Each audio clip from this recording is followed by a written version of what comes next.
जय हिंद साथियों, कैसे हैं आप सब। आई होप आप सब अच्छे होंगे, स्वस्थ होंगे। मैं दिनेश यादव एक बार फिर से स्वागत करता हूं आप सबका आपके अपने यूट्यूब चैनल पर। दोस्तों, जैसा कि आप सबको पता है कि राजस्थान पुलिस की जो एग्जाम डेट है वो आ चुकी है, जिसका काफी दिनों से और काफी विद्यार्थियों को बहुत बेसब्री से इंतजार था। दोस्तों, अब ये आपका ऐसा समय आ गया है, अब आपको इसके अलावा कुछ भी यहाँ पे नहीं दिखना चाहिए। अब आपके सामने आपका सिलेबस, आपकी किताबें और आपकी एग्जाम डेट, केवल ये चीजें आपके दिमाग में अब रहनी चाहिए। अब दाएं बाएं की जो चीजें हैं उनको आप छोड़ो और अपनी पढ़ाई पे पूरा पूरा ध्यान दो। इस पे अपन आज विस्तार से चर्चा करेंगे, कैसी आपकी तैयारी अब होनी चाहिए और किन किन बातों का यहाँ ध्यान रखना है और क्या क्या गलतियां आपको नहीं करना है। दोस्तों, अगर आप भी चैनल पे नए हैं तो चैनल को लाइक शेयर सब्सक्राइब जरूर कर दें। अब अपन इस पे विस्तार से चर्चा करते हैं कि क्या है क्या नहीं है। सबसे पहले आपने खबर सबने देख ली होगी, ऑफिशियल जो न्यूज़पेपर में है वो भी प्रेस नोट जारी हो चुका है और जो विभिन्न न्यूज चैनल है उनके माध्यम से भी आपको सूचना यहाँ पे लग गई होगी। सबसे बड़ा सवाल है कि मैं सिलेबस की बात करूं, सबसे पहले महिला और बच्चों से संबंधित जो भी योजनाएं और उनके विभाग है, आपने टेलीग्राम चैनल ज्वाइन नहीं कर रखा है तो डिस्क्रिप्शन में आपको उसका लिंक मिल जाएगा। आज मैं जो भी वो पीडीएफ है महिला और बच्चों से संबंधित जो भी योजनाएं हैं राजस्थान सरकार की और जो उसकी ऑफिशियल वेबसाइट है वहां से वो पीडीएफ डाउनलोड की गई है, वो पीडीएफ मैं आज डाल दूंगा टेलीग्राम चैनल पे, वहां से आप उस पीडीएफ को देख सकते हैं। उसमें लगभग 100 के आसपास में योजनाएं हैं और उनमें आपको करना क्या है कि महिला और बच्चों से संबंधित जो जो योजनाएं हैं वो आपको लेनी है। और एक सबसे बड़ी कंफ्यूजन यहाँ आ रही है कि सर हम महिला और बाल अपराध भी पढ़ेंगे। दोस्तों, अभी तक इस बारे में किसी ने भी कुछ नहीं बताया है।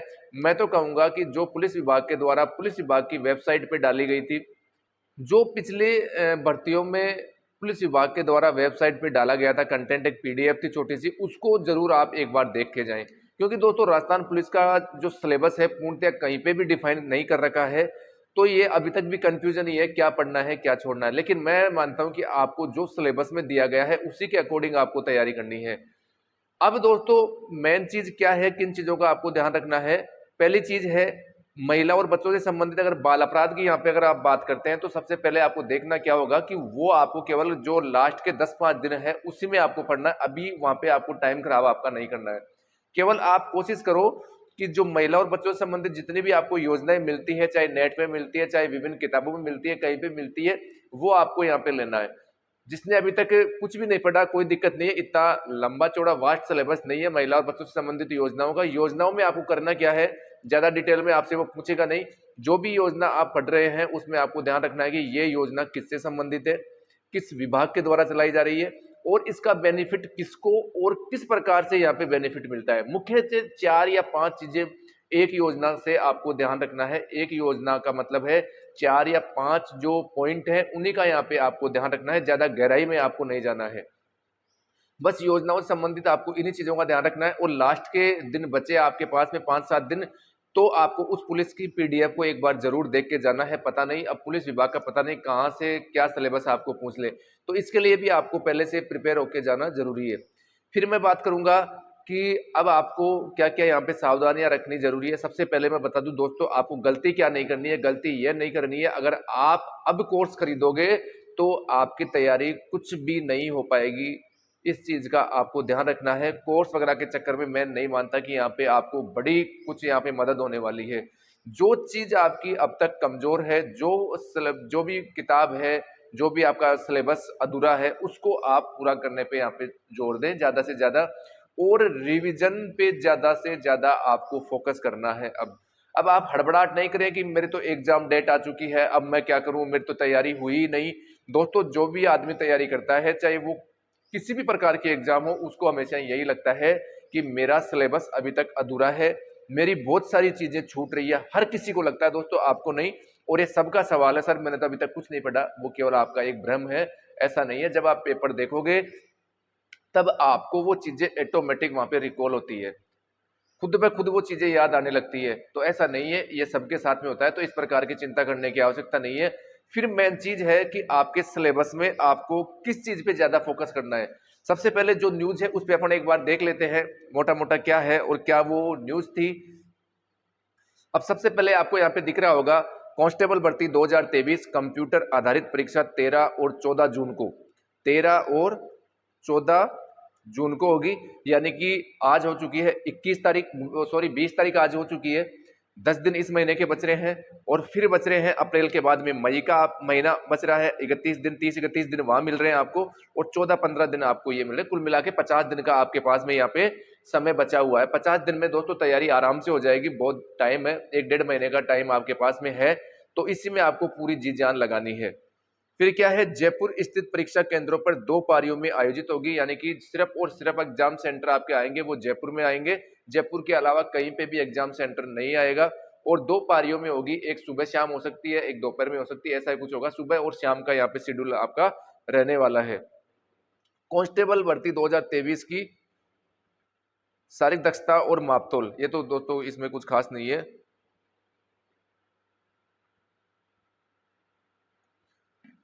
तो दोस्तों ये तो था आपका एग्जाम को लेकर जो न्यूज आई थी, वो कुल मिला के 13 और 14 जून को आपकी यहाँ पे एग्जाम होगी।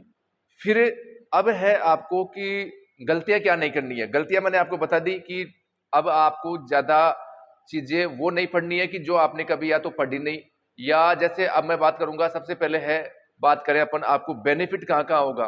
कोर्स के चक्कर में आपको नहीं रहना है। जो भी आपके पास में मटेरियल है, स्टडी मटेरियल है, उसको आप रिवाइज कीजिए, तभी आपको यहाँ पे बेनिफिट होगा।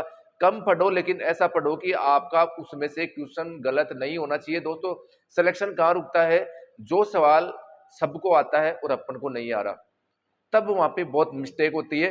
तब सिलेक्शन से अपन यहाँ पे वंचित रहते हैं। जो सबको आ रहा है और फिर अपन उस सवाल में भी अब गलतियां कर रहे हैं।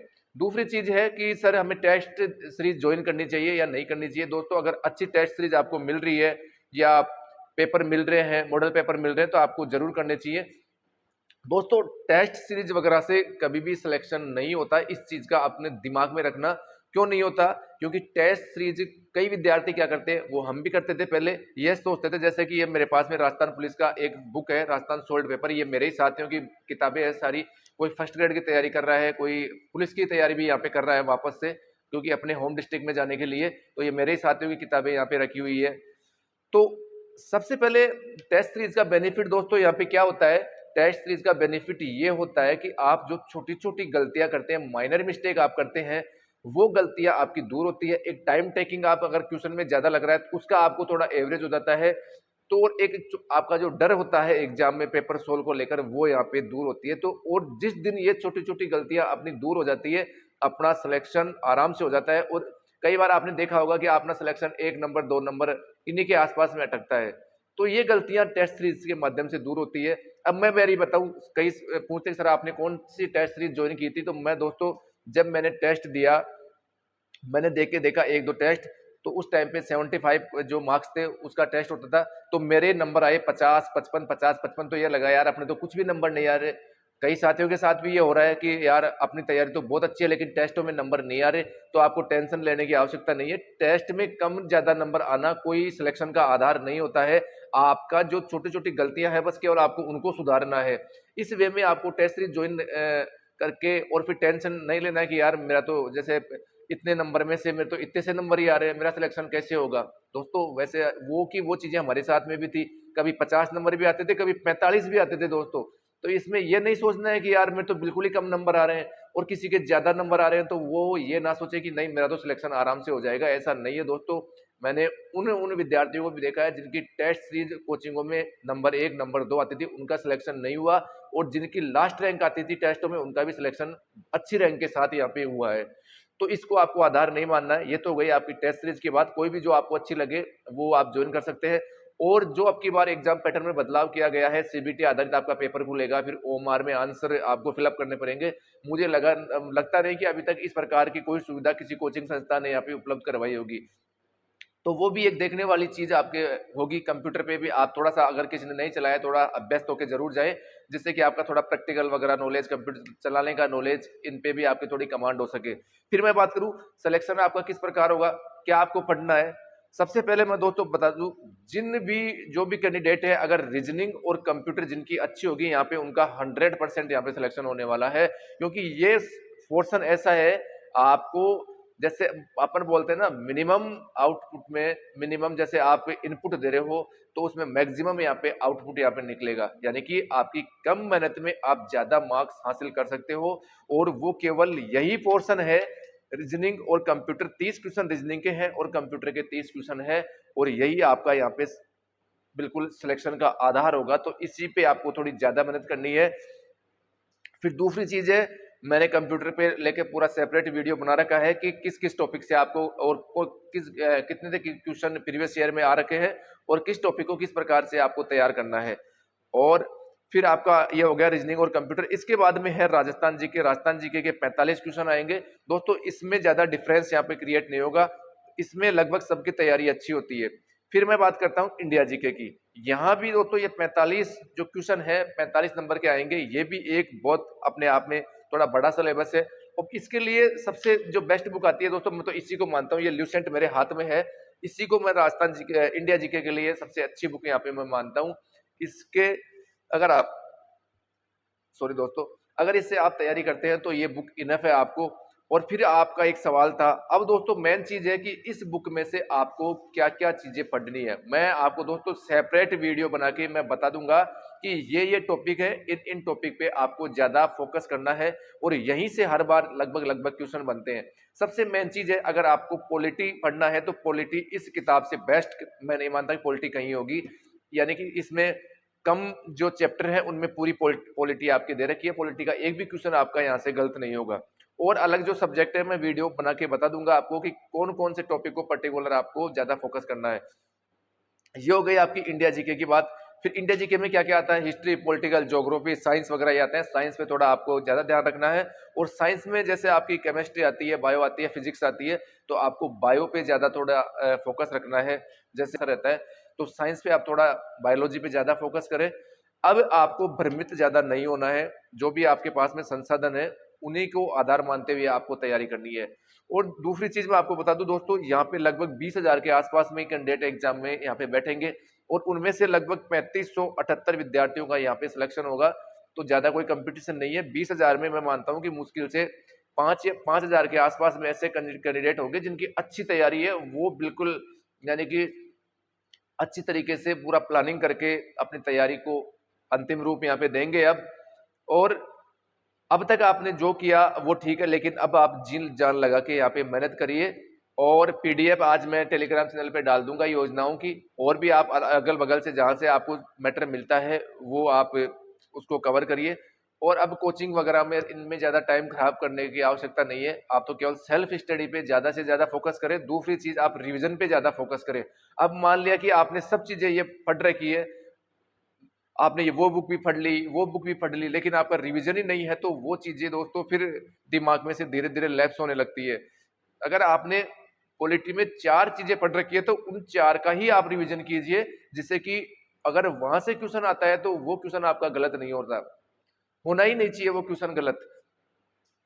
और ये बड़ी खुशखबरी है कि आपकी एग्जाम डेट आ गई है, क्योंकि जब एग्जाम डेट आ जाती है तो तैयारी करने का भी अच्छा मन करता है कि सामने टारगेट आपको दिखता है कि मेरे पास में इतने दिन है और ये मेरे सिलेबस है। और पेपर आपको एग्जाम में किस प्रकार से लेना है, किस प्रकार से आपको पेपर सोल्व करना है, उस पर भी अपन चर्चा करेंगे, लेकिन वो बाद की बातें हैं।